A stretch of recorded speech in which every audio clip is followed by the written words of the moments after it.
Sebelum dimulai, bisa subscribe di channel Taman Santuy ya. Bagi yang mau traktir admin, bisa cek di deskripsi ya. Terima kasih traktirannya. Hari kiamat bukan hanya akhir dari segala kehidupan di dunia, tetapi juga awal dari kehidupan yang abadi di akhirat. Di dalam Al-Quran dan hadis, dijelaskan berbagai tahapan yang akan terjadi pada hari kiamat, mulai dari kematian manusia, hingga akhirnya manusia memasuki surga atau neraka. Pertama kita akan membahas tentang kematian, yang merupakan langkah awal menuju hari kiamat. Setiap manusia akan mengalami kematian sebagai bagian dari perjalanan menuju kehidupan yang abadi. Dalam Al-Quran, Allah berfirman bahwa setiap jiwa akan merasakan mati. Pada hari kiamat, malaikat Israfil akan diperintahkan untuk meniup sangkakala. Tiupan pertama ini akan mematikan semua makhluk hidup di muka bumi. Tidak hanya manusia, tetapi juga hewan, tumbuhan, bahkan malaikat pun akan mati. Keadaan bumi setelah tiupan pertama ini akan sunyi dan sepi, tidak ada tanda-tanda kehidupan sama sekali. Semua makhluk yang pernah hidup akan mengalami kematian secara bersamaan, menjadikan bumi tempat yang sunyi. Setelah itu, akan terjadi masa ketiadaan yang berlangsung selama 40, namun tidak disebutkan dengan pasti apakah 40 hari minggu, bulan atau tahun. Selama masa ini, bumi akan tetap dalam keadaan sepi, dan tidak ada kehidupan sama sekali. Setelah masa ketiadaan ini berakhir, Allah akan menurunkan hujan deras dari ais. Hujan ini akan membasahi seluruh permukaan bumi dan masuk ke dalam setiap kuburan. Proses ini akan menghidupkan kembali semua makhluk yang telah mati. Manusia akan bangkit dari kuburnya, mulai dari zaman Nabi Adam hingga manusia terakhir yang hidup di bumi. Mereka akan bangkit dalam keadaan telanjang dan tanpa alas kaki. Kebangkitan ini adalah tanda dimulainya hari kiamat. Semua manusia yang bangkit dari kubur akan dikumpulkan di Padang Mahsyar. Padang Mahsyar adalah tempat yang sangat luas, di mana semua manusia akan dikumpulkan untuk menghadapi pengadilan Allah. Matahari akan berada sangat dekat dengan manusia, menyebabkan panas yang luar biasa. Keadaan ini akan membuat manusia gelisah, takut dan khawatir. Mereka tidak tahu apa yang sedang terjadi dan apa yang akan terjadi selanjutnya. Dalam hadits sahih disebutkan bahwa ada orang yang tenggelam dalam keringatnya sendiri karena panas yang sangat ekstrim. Orang-orang yang saleh tidak akan mengalami kepanasan yang ekstrim, namun mereka tetap merasakan ketegangan saat menunggu pengadilan. Di Padang Mahsyar, ada 7 golongan orang yang akan dinaungi oleh Allah, sehingga mereka tidak akan merasakan panasnya matahari. Golongan pertama adalah orang yang hatinya terikat dengan masjid, selalu ingin ke masjid, dan merasa tenang ketika berada di masjid.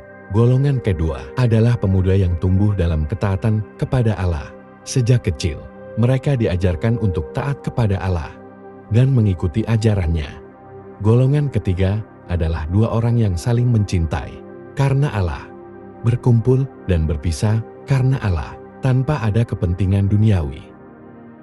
Golongan keempat adalah orang yang sering bersedekah. Bahkan saking seringnya bersedekah, tangan kirinya tidak tahu apa yang diinfakkan oleh tangan kanannya. Golongan kelima adalah seorang pria yang diajak berzina oleh wanita yang cantik dan kaya. Namun ia menolak dengan mengatakan bahwa ia takut kepada Allah. Golongan keenam adalah pemimpin yang adil, baik dalam konteks negara maupun rumah tangga.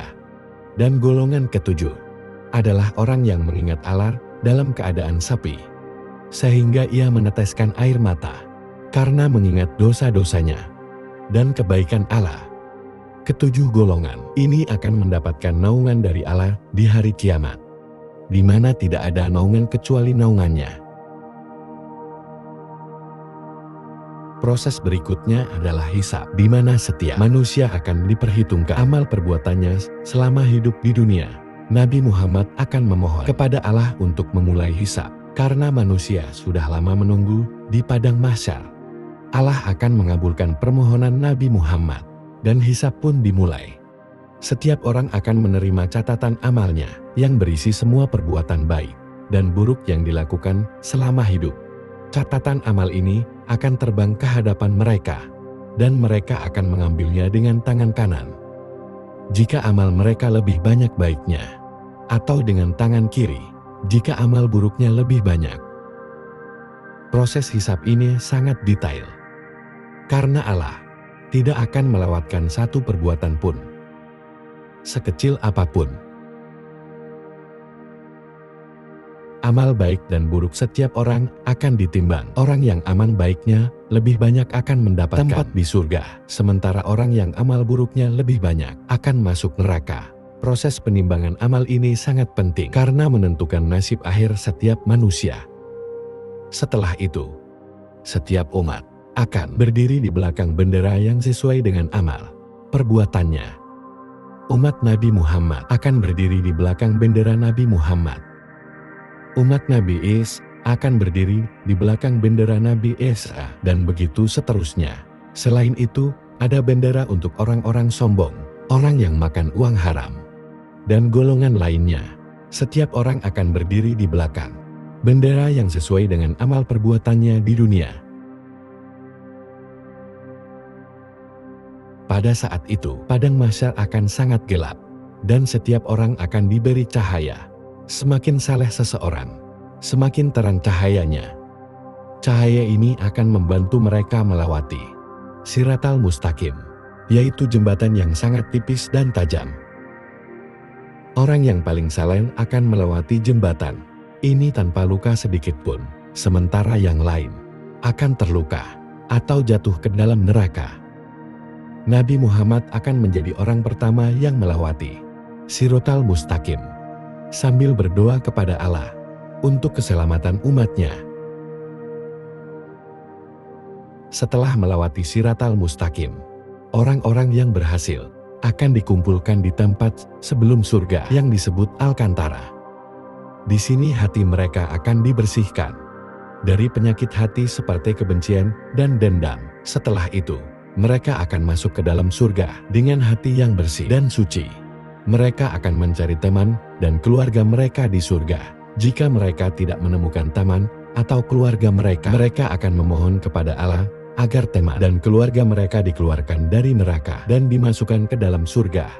Allah akan mengabulkan permohonan mereka berkat syafaat orang-orang saleh. Akhirnya, setelah semua penghuni surga masuk surga dan semua penghuni neraka masuk neraka, Allah akan berfirman kepada penghuni surga bahwa mereka akan tinggal di sana selama-lamanya tanpa mati.